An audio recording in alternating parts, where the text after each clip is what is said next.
Le thème de la survie ou de l'au-delà séduit les peuples et embarrasse les savants. En Europe, on croit avoir trouvé la possibilité de communiquer avec des entités désincarnées au moyen, écoutez bien, du magnétophone. À l'origine de cette découverte, Friedrich Jürgensen, peintre, chanteur d'opéra, producteur de films documentaires, Jürgensen fait par hasard, pendant l'été de 1959, une curieuse observation. Ayant tenté d'enregistrer des chants d'oiseaux pour un de ses films, il entend à la reproduction une voix masculine et faible parler de chants d'oiseaux, à la suite de quoi il croit reconnaître le cri du butor. Il demeure frappé par cette coïncidence. Il deviendra le protagoniste de la psychophonie ou de la conceptophonie ou des voix transcendantales, des termes qui se réfèrent au même phénomène. Nous avons tenté d'en savoir davantage en compagnie de Louis Bélanger, professeur de psychologie à l'Université de Montréal. Il a étudié pendant près de 6 ans les phénomènes dits paranormaux à l'Université de Freiburg en Allemagne. Moi, personnellement, je parlerais de psyphonie, c'est-à-dire phonos, le son, et psy, éventuellement considéré comme un phénomène paranormal. Vous savez, psy, c'est la 23e lettre de l'alphabet grec, et elle désigne ce qu'on appelle la perception extrasensorielle, qu'on divise en télépathie, clairvoyance, précognition, vision du futur. C'est un terme pour prophétie. Et ensuite, un autre grand domaine de la parapsychologie, la psychokinésie. Alors, il y a 2 aspects dans cette approche-là. L'aspect cognitif.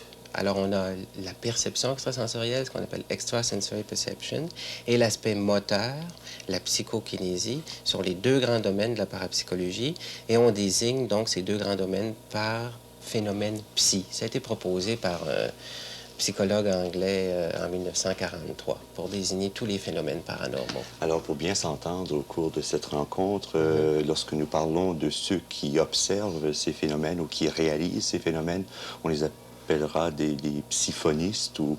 On les appellera des psyphonistes, et puis, suivant qu'ils sont vivants, on pourrait les appeler les psyphonistes bêta, bios, la vie. Et s'ils sont morts, c'est-à-dire les personnes provenant soi-disant de l'au-delà, à ce moment-là, on les appellera les psyphonistes theta, theta pour la première lettre de Thanatos, qui veut dire mort. Est-ce qu'on pourrait entendre quelques-uns de ces psyphonèmes ou de ces enregistrements qui ont été réalisés? Oui, on pourrait le faire dans une première étape, peut-être entendre ce que Jürgensen lui-même a enregistré en Suède. Alors, il ne s'agit pas ici d'expériences vérifiées en laboratoire, mais des premières expériences effectuées par Jürgensen qui ont une approche expérientielle extrêmement intéressante. Alors, vous avez peut-être, on pourrait entendre comme première voix, et je le dis maintenant, normalement, on ne devrait pas le faire scientifiquement, dire ce que vous allez entendre, puisque ça vous suggestionne. On va l'entendre maintenant, grécola, c'est un terme dont on n'a pas pu connaître la signification au moment de l'enregistrement, et c'était seulement 4 ans plus tard qu'on a réalisé que ça voulait dire, entre autres, petit grec ou poltron. Après qu'on l'a entendu, je vous indiquerai dans quelles circonstances ça s'est fait.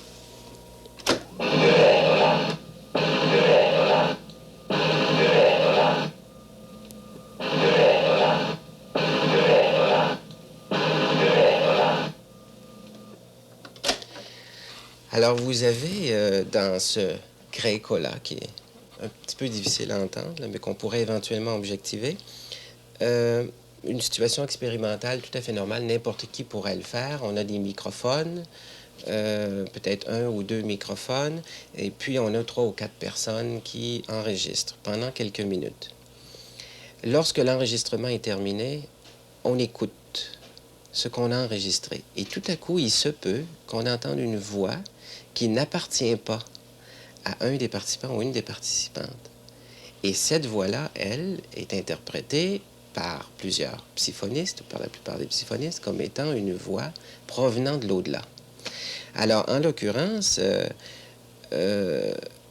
cette voix-là qui passe sur la bande, mais qui n'est pas entendue au moment de l'enregistrement, seulement la reproduction, cette voix-là, elle a dit Grécola, et quelques secondes plus tard, sans que la dame, une des participantes, l'ait entendu, elle dit « Si je n'avais pas peur, j'irais dans la cuisine où se trouvait son enfant. » Et c'est 4 ans plus tard qu'on a, après recoupement, qu'on a pu voir que Grécola veut dire aussi poltron.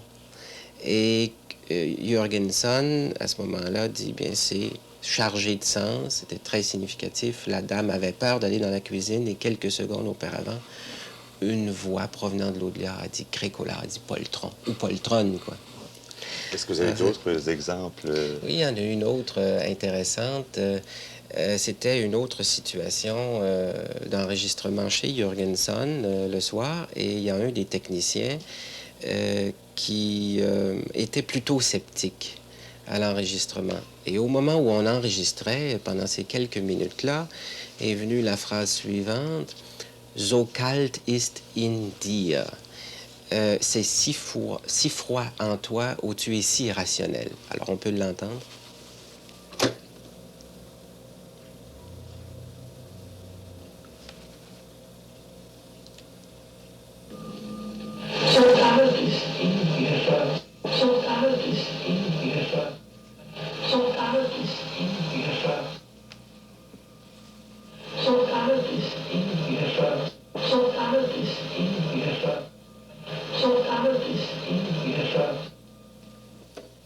Alors, je répète toujours, cette voix-là, on ne l'entend pas au moment de l'enregistrement. C'est simplement après, à la reproduction. Et là, ça semblait chargé de sens pour Jürgenson et pour le technicien en question, parce qu'il entend, eh bien, c'est si froid en toi, tu es si rationnel, tu ne veux pas croire. Jürgenson utilisait à ce moment-là un microphone branché directement sur un magnétophone, mais est-ce que lui-même a fait d'autres expériences avec d'autres procédés? J'imagine, par exemple, de brancher peut-être l'appareil de radio directement ou sans passer par le microphone. Justement, l'appareil radio, cette nouvelle technique découverte aussi par hasard par Jürgenson, je crois que c'est une très, très grande découverte pour ce qu'on appellera plus tard peut-être la phonomancie.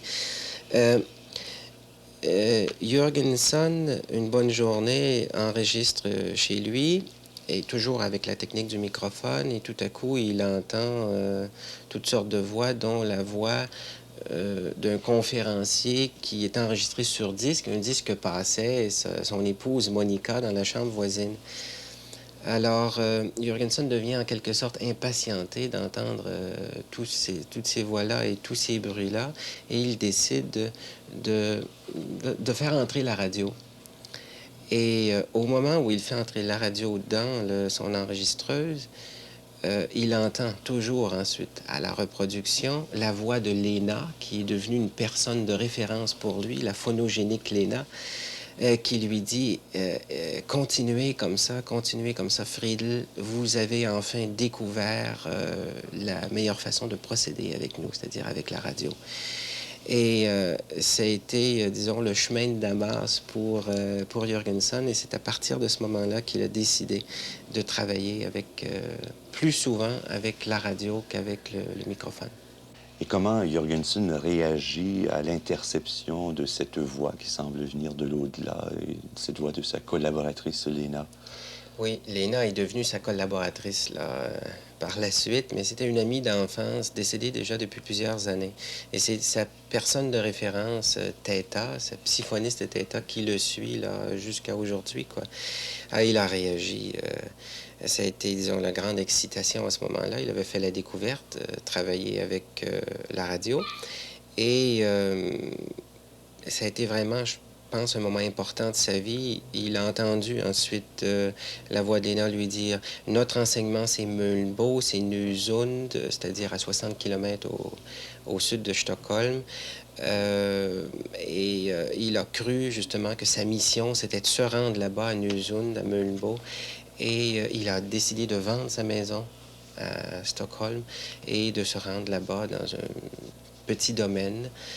Là, il a travaillé pendant 4 ans, à essayer d'enregistrer des voix, et puis il a eu aussi des hallucinations fonctionnelles à ce moment-là. C'est-à-dire... Vous entendez quoi par... peut entendre des hallucinations fonctionnelles lorsque, par exemple, on laisse couler le robinet. Là, c'est l'occasion d'entendre les plus beaux poèmes ou la plus belle musique.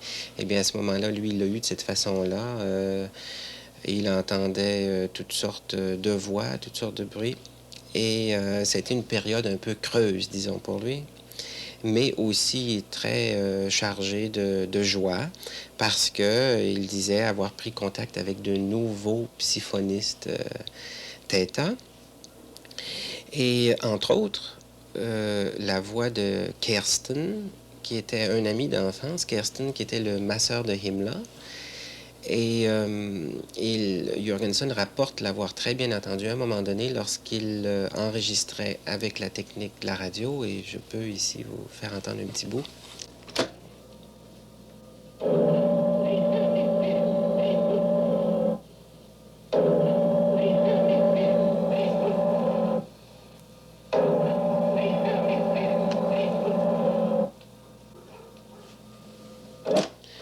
Alors vous voyez, ou plutôt vous entendez la voix de Kersten qui dit Hör mich, Friedel, dreh unten, c'est-à-dire écoute-moi, Friedel, qui est le diminutif de Friedrich, dreh unten, tourne le bouton vers en bas, c'est ce que ça voulait dire, pour essayer de trouver une longueur d'onde, c'est-à-dire entre 1455 et 1460 kHz, c'est-à-dire les ondes moyennes vers Radio Moscou.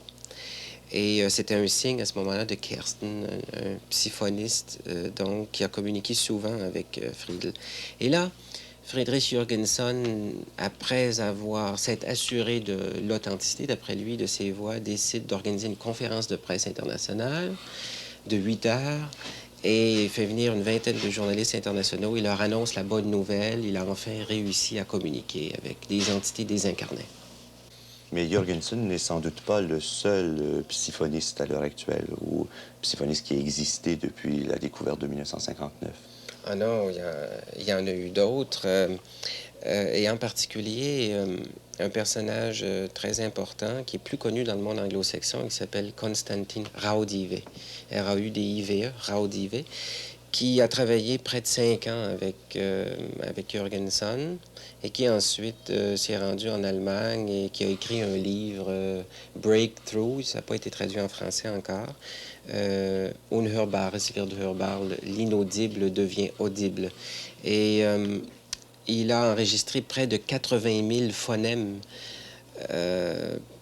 depuis 1964 et ils sont tous catalogués. Et Jürgenson est malheureusement décédé, pas Jürgenson, mais Raudive est malheureusement décédé à la fin de 1974. Alors, Raudive, c'était un grand disciple de Jürgenson et j'ai eu l'occasion de le rencontrer en Allemagne et d'avoir analysé une de ses voix. Il m'avait envoyé à l'Institut une bande me disant que c'était un enregistrement très clair et puis que je pouvais objectiver scientifiquement. Alors, j'écoute ce qu'il m'envoie.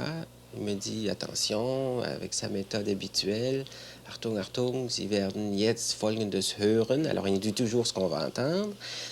Raudive, Tour, Jesus Christus. Raudive, das bin ich, je suis. Tour, c'est en letton, pas en latin, mais en letton, et veut dire là est, et Jésus-Christ. Raudive, là est Jésus-Christ. Il faut dire que plusieurs psyphonistes n'ont pas beaucoup de complexes. Ils communiquent avec toutes sortes de grands personnages dans l'histoire. Alors, je prends cette interprétation et je la laisse travailler un petit bout de temps. Et à un moment donné, je me rends compte, à ce moment-là, j'avais un peu le mal du pays. Et puis, j'écoutais souvent Radio-Canada International aux ondes courtes. À un moment donné, lorsque je syntonise Radio-Canada International à une onde précise, j'entends tout à côté Radio-Vatican qui dit avant chaque émission et après chaque émission Laudetur Jesus Christus, louons le Seigneur. Et là, il n'y avait plus de Raudive du tout. Alors, j'avais eu l'impression d'un déjà entendu, Et ça s'est manifesté à ce moment-là, j'ai pu le vérifier, de sorte que il y a tout lieu de croire qu'il s'agissait plutôt de Laudetur Jesus Christus que de Raudivetur Jesus Christus, c'est-à-dire Raudive, là est Jésus-Christ. C'est une expérience que j'ai vécue avec Raudive. Et quelle a été la réaction de Raudive lorsque vous lui avez soumis votre rapport? Ben, Raudive, de toute façon, je l'ai rencontré à ce moment-là. C'est pas un psyphoniste très commode. Il m'a dit que peut-être avec un peu d'exercice, j'arriverais dans les prochaines 3 semaines à bien entendre. Mais que le rythme, je l'avais saisi d'une certaine façon, mais de toute façon, c'était Raudivetur Jesus Christus. On n'avait pas à en sortir. Ça ne remet pas quand même en question peut-être les 80 000 psyphonèmes qu'il a enregistrés. Je ne crois pas. Il y a probablement, fort probablement, des phénomènes authentiques qui ont été enregistrés. Mais il reste que sur les 80 000, il y en a certainement une bonne partie qui ressemble à ce Raudivetur Jesus Christus. Maintenant, scientifiquement, est-ce qu'il y a une possibilité d'objectiver ces expériences-là et d'interpréter ce phénomène? Oui, c'est possible. Il s'agit, par exemple, comme on l'a fait nous autres en Allemagne, lorsque, après la conférence de presse de 8 heures, là, certains ont été alertés, bien, l'Institut de Freiburg l'a été, et on a essayé de se rendre sur les lieux, c'est-à-dire, je n'étais pas là à ce moment-là, c'était en 64. On s'est rendu d'abord à l'Institut de physique des champs à Nordheim, et on a fait venir Jürgenson. Et des expériences ont été menées, et là, on concluait à l'exclusion autant que possible de 3 contre-hypothèses. Et la première, qui est importante et relativement facile à éliminer, c'est l'émission de radio fragmentaire.